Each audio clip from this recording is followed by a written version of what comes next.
সীমানা পুনর্নির্ধারণ নিয়ে মামলা জাতীয় নির্বাচনের তফসিল পিছিয়ে দিতে পারে বলে মনে করেন নির্বাচন কমিশনের সিনিয়র সচিব আক্তার আহমেদ। দুপুরে আগারগাঁওয়ের নির্বাচন ভবনে এই আশঙ্কার কথা জানিয়ে তিনি আরও বলেন, আগামী বৃহস্পতিবার থেকে রাজনৈতিক দলগুলোর সঙ্গে ইসির সংলাপ শুরু হবে। আরও জানাচ্ছেন মাহফুজা মুসলেহি।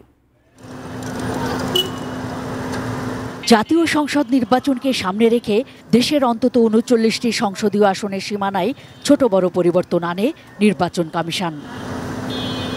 বাগেরহাটের সীমানা সংক্রান্ত আদালতের রায় নিয়ে সকালে নির্বাচন ভবনে সিইসির সঙ্গে সাক্ষাৎ করতে আসেন সংশ্লিষ্ট এলাকার বিএনপি ও জামায়াত ইসলামী সহ বিভিন্ন রাজনৈতিক দলের নেতারা। এ সময় সিইসির সঙ্গে এ বিষয়ে ফলপ্রসূ আলোচনা হয়েছে বলেও জানান তারা। আদালতের রায় অনুযায়ী বাগেরহাট ৪ আসন বহাল রাখার পক্ষে নির্বাচন কমিশনকে সিদ্ধান্ত নেয়ার আহ্বান জানান সেখানকার স্থানীয় দল ও বিভিন্ন সামাজিক সংগঠনের নেতারা। মহামান্য আদালত বাগেরহাটের ৪টি আসন প্রতিষ্ঠিত করে গেজেট প্রকাশ এবং গাজীপুরের আসনটি বিলুপ্ত করে গেজেট প্রকাশ করার জন্য নির্বাচন কমিশনারকে নির্দেশনা দিয়েছেন। আমরা অনুরোধ জানাবো আদালতের রায়ের প্রতি শ্রদ্ধা দেখাবেন।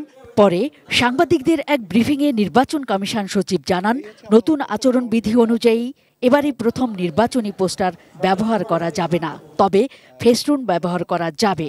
চলাচলে বাধা সৃষ্টি করে এমন স্থাপনাও করতে পারবেন না প্রার্থীরা।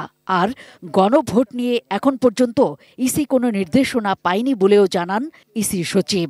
একটা জনসভায় এটা করা যাবে না। আদালতের সীমানা সংক্রান্ত মোট ৩০টি মামলা চলছে জানিয়ে ইসি সচিব বলেন, এসব মামলা তফসিল ঘোষণায় প্রভাব ফেলতে পারে। প্রভাব পড়বে কিনা পড়তে পারে।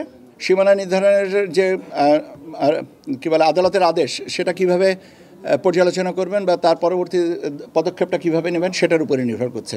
বৃহস্পতিবার থেকে রাজনৈতিক দলগুলোর সঙ্গে সংলাপ শুরু করবে ইসি।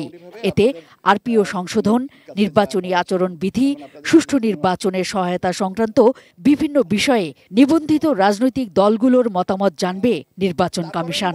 ১৩ তারিখে আমরা শুরু করব। ইনশাল্লাহ আমাদের ব্যবস্থা রাখবো।